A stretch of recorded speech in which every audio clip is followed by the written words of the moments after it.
วิธีធ្វើពងទាត្រាំទឹកស៊ីអ៊ីវញ៉ាំខ្លួនឯងនៅផ្ទះបងប្អូនណាសំខាន់ណាស់សាច់ពងទារបស់យើងល្មុតជាប់ភ្នៅបែបនេះញ៉ាំឆ្ងាញ់ណាស់បងប្អូននឹកឃើញថាគ្លៀនបាយកក់បាយអីនោះដកចាញ់ពីទូទឹកកក2 3គ្រាប់មកអូយនិយាយថាមកអែមមកហ្មងហើយថ្ងៃនេះខ្ញុំទៅផ្សារបងប្អូននឹកឃើញថាឃើញពងទាល្អអញ្ចឹងទៅក៏នឹកឃើញថាយកមកធ្វើពងទាត្រាំទឹកស៊ីអ៊ីវញ៉ាំអញ្ចឹងណាហើយបងប្អូនណាខ្លះចង់ញ៉ាំពងទាច្រាមទឹកស៊ីអ៊ីវបែបអញ្ចឹងប៉ុន្តែអត់ដឹងថាពីរបៀបធ្វើយ៉ាងម៉េចឆ្ងាញ់គឺឬក៏គេមានតិចនិចថាធ្វើយ៉ាងម៉េចឲ្យថាមើលទៅពងទារបស់យើងចេញមកល្មុតជាប់ភ្នៅល្អអញ្ចឹង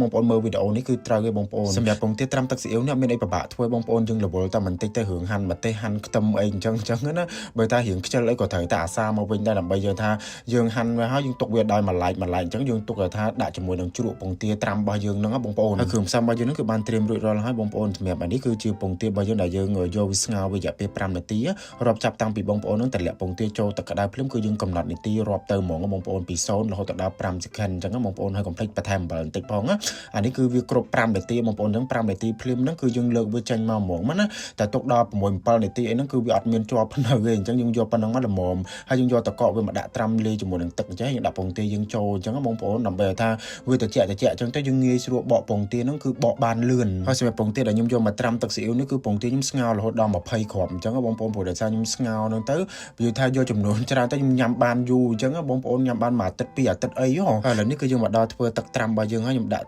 ទឹកសរបស់យើងចំនួន1ចានគោមចូលហើយខ្ញុំដាក់ជាមួយស្ករត្នោតមួយស្លាបព្រាចូលបងប្អូនយើងកូរវាឲ្យសព្វបែបនេះចឹងមកបន្តមកទៀតគឺខ្ញុំដាក់ទឹកខ្មេះចំនួនកន្លះកូនកែវចូលដល់កន្លះឲ្យបងប្អូនជាមួយនឹងប្រេងល្ងយើងចាក់ចូលបន្តិចដែរចឹងដើម្បីឲ្យមានរសជាតិចឹងហើយបន្តមកទៀតទឹកស៊ីអ៊ីវនោះបងប្អូនប្រើម៉ាក់អីក៏បានដែរបងប្អូនទឹកស៊ីអ៊ីវនោះខ្ញុំចាក់ពាក់កណ្ដាលកែវនឹងចូលបងប្អូនតែដល់ពាក់កណ្ដាលខ្ញុំទុកបន្តិចព្រោះដោយសារតែខ្ញុំអាសាធ្វើចឹងទៅ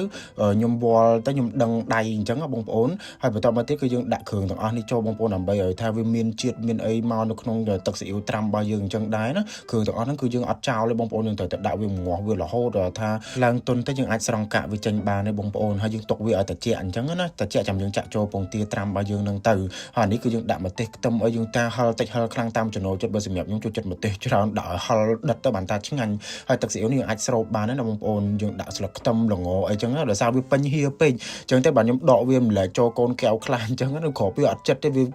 កលគ្នាអញ្ចឹងណាពេលទៅខ្ញុំបានទៅម្លែកទៅបាន2នឹងមកហ្មងហើយយើងដាក់ត្រាំចោលមកយប់ទៅស្អែកឡើងគឺយើងបានញ៉ាំមកយើងត្រាំថ្ងៃហ្នឹងអញ្ចឹងស្អែកចាំញ៉ាំបងប្អូនបានវាចូលជាតិបានល្អមកអញ្ចឹងណាហើយពងទារបស់យើងក៏ថាចាញ់ពណ៌បានល្អដល់ពេលគ្រាន់តែកាត់មកជួយបងប្អូននៅជាប់នៅថាល្អមែនតើសាច់ឡើងល្មួតហើយយើងអាចដាក់ញ៉ាំវាជាមួយនឹងទឹកត្រីជូរអែមបន្ថែមជាមួយនឹងមានសារាយសមុទ្រខ្ទឹមបំពងអីហ្នឹងអាហ្នឹងកាន់តែថាត្រូវថែមទៀតអូយញ៉ាំឆ្ងាញ់មែនតើបងប្អូននៅមើលតែពណ៌សម្បល់បែបនេះមកអូយវាថាបើអត់តំណងញ៉ាំទៀតមិនដឹងតាធ្វើយ៉ាងម៉េចអញ្ចឹងណាបងប្អូនចាំបងប្អូនអាចសាកល្បងធ្វើវិធីតាមខ្ញុំចេះ